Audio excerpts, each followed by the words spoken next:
Point, Mr. Merritt-Roast. Pupil yield has increased, as we heard from my school place planning colleague, and we've also seen a delay in the emergence of demand.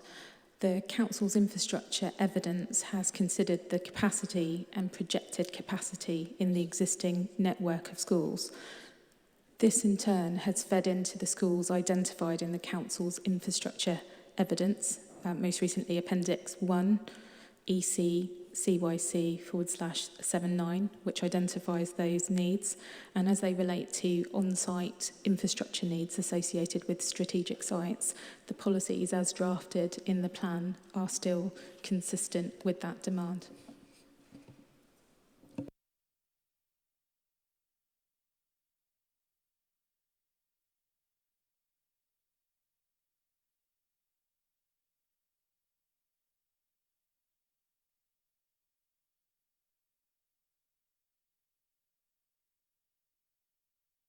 Mr. Johnson.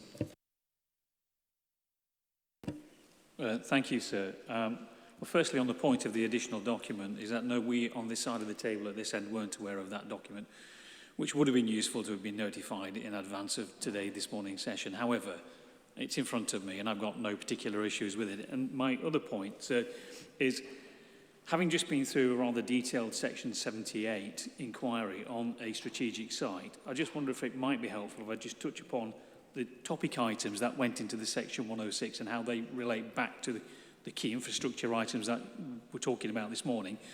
It's not a point of viability, but it's just a tick list, in effect, against the shopping list on a specific strategic site versus what you might be looking at in this infrastructure delivery plan. And it's a very short read through, and as I say, it's not a point, but it's up to you, sir, whether you want me to do this, but it's a very short point to see if there's anything extra or anything missing.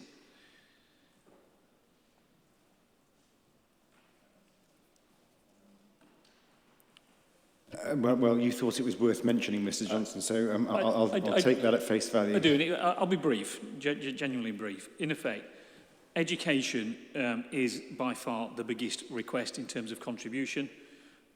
We've got something in the order of £14 million on that particular request. And the only point that I would note is that early years education is £2 million. It seems to be added on top of what's in the infrastructure delivery plan. And you watch out for the special educational needs because, you know, whilst it's a good thing, that adds another £1 million. So there are two items there which are slightly more costly than what might appear in the infrastructure delivery plan. On the highways, no real issue there. Our contribution of over £3 million includes bus service upgrades. But one of the points that might be helpful to yourself, sir, is that on the point of off-site cycle investment, and that's the conversation that's just been had, on that particular site, we've got nearly £500,000 worth of upgrades to off-site cycleways on highways, existing highways. And I agree with the council on this, is that this is something that you can't put into the local plan at this level. It's a level of detail that you can only really examine when you get to site-specific planning applications. So whilst it might not be apparent in the infrastructure delivery plan, it is something that's picked up in individual planning applications.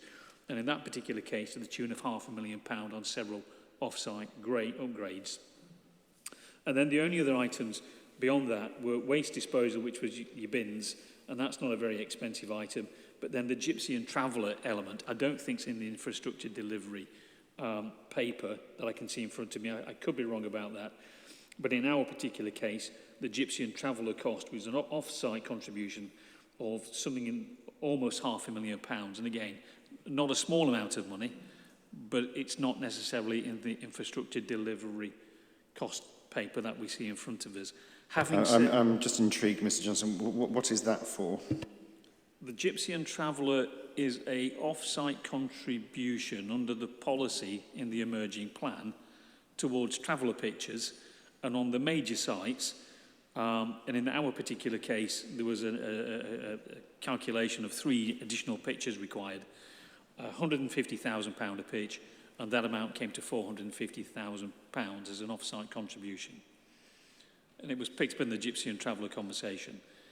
But my final point, sir, having said all of that, is that our collective Section 106 total pot of just under £18 million is actually not greater than what's covered in the viability paper in front of you. So the viability paper overall looks to be a little bit on the generous side when compared to some of the Section 106 items that we went through. But we went through, as you can imagine, in a Section 78 in detail through all of these matters, including education and education forecasting to a very high level of detail. I just thought I'd make that point, sir, on the basis that it might be helpful. Thank you. Mr. Clark. Excuse me.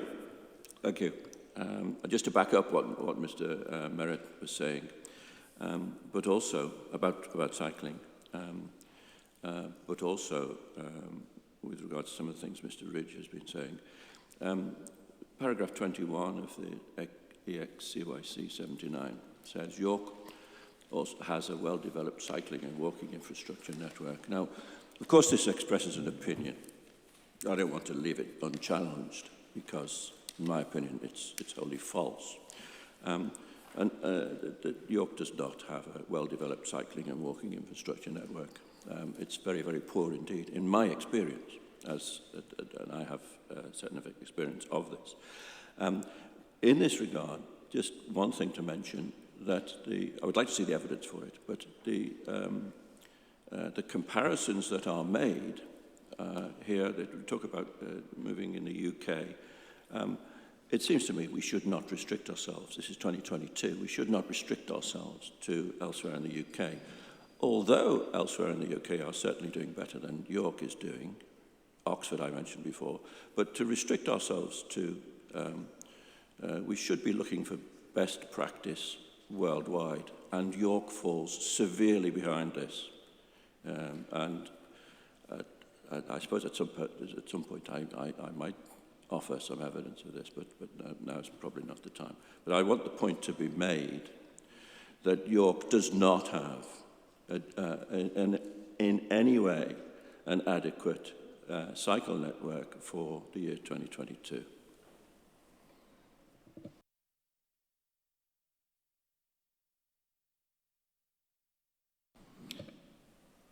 And this plan seems not likely to remedy that situation as it stands.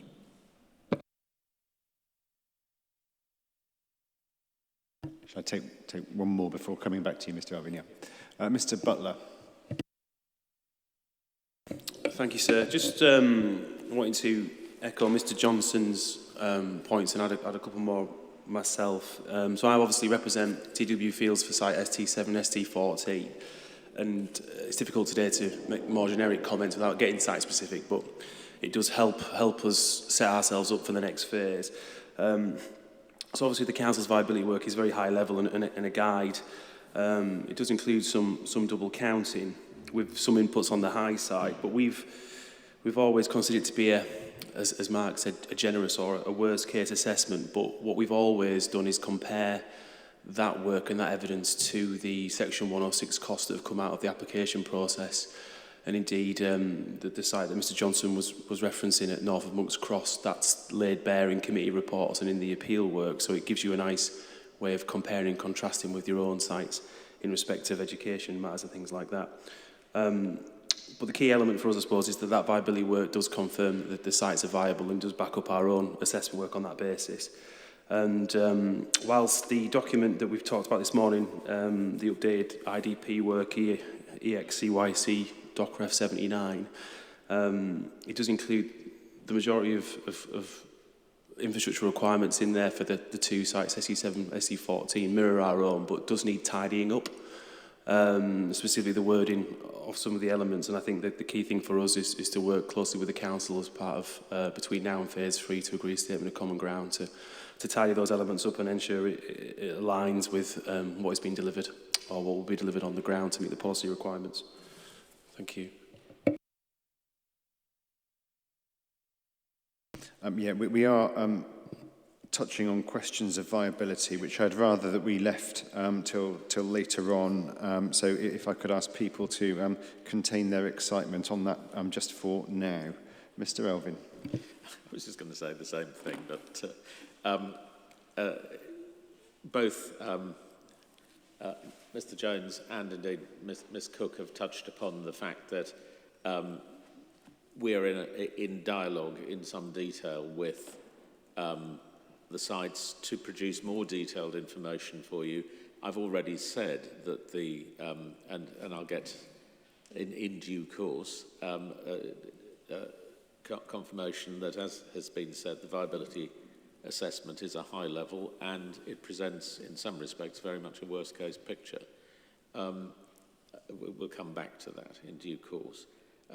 But it is worth bearing in mind that we will be continuing to work in more detail with the site promoters, as Ms Cook has indicated and as Mr Jones has indicated, so that you have, as far as we can do, statements of common ground. Of course, you get into more nitty-gritty detail about viability when you've got a planning application and you've got to test the viability of the specific development in the light of the specific requirements. We are simply dealing with it at the plan stage. And of the list of items that you've had, those items are pretty much encapsulated in the viability assessment that we have undertaken. So certainly at the local plan stage, and again, we'll deal with this later with Mr Porter, you haven't been given a shopping list which demonstrates that the approach we've taken so far is incorrect with respect. But I do accept, of course, you've got more detailed work at a planning application stage, and I do accept the continuing discussion and dialogue, and indeed, with regard to ST15, some of the modelling has already been provided, the rest will be provided as soon as it's available, and we're in agreement about a mutual exchange of information so you can get, hopefully, a clear statement of common ground by phase 3. And as for timetabling, I'll leave that to you, Langworth, and to Carol. Can I just ask Mr Ridge to comment on the criticisms Mr Clark has made as to the state of York cycling network, please, because I don't think it's accepted. Yes, I mean, I would just add, I mean, I'm a cyclist around York myself, so I'm familiar with shortcomings and junctions I look at and think we could do things better there maybe in future. But I think I'd reiterate that certainly I've taken the view in the transport evidence that the local plan is not the appropriate place to be setting out really detailed proposals for the cycle network. We are working on those. We've got I think about £5 to £6 million of capital improvements to the cycle network in our current local transport plan capital programme. We're working on various things all over the city, be it lanes, bits of off-road cycle route, parking in the city centre, etc., etc. We are very focused on cycling because it's very important in York. I think we've got the third highest use of cycles for the journey to work for anywhere in the UK. So I don't think the local plan is really the place for setting out those things in detail, although we know that cycling and walking will be very important for delivering the plan itself. In terms of international comparisons, I think, again, you know, you can always look at what they do in some of the Dutch and the Belgian cities and think that that's absolutely wonderful. We've taken the view, we are always looking at best practice where we can find it, but again, we've taken the view that the local plan is not the place to be setting that out, although it will be set out in a local transport strategy. And I think I'd make the point that actually I think it's, and maybe I'd take this a bit personally, having been involved in delivering a lot of it, but I think it's actually a little unfair to say that we have very poor cycling infrastructure. I mean, you know, in 2019 we opened a new crossing of the river because we upgraded an existing railway bridge to carry a much wider walk and cycle route. That came with ramps and new cycle routes across the city, and I can't remember how much it cost, but it was, you know, a multi-million-pound investment in cycling and walking. We've done an awful lot, and you know, that can be seen across the city. We are also working to develop our bus network, and as I said, we've you know, we've recently attracted £35 million to do that.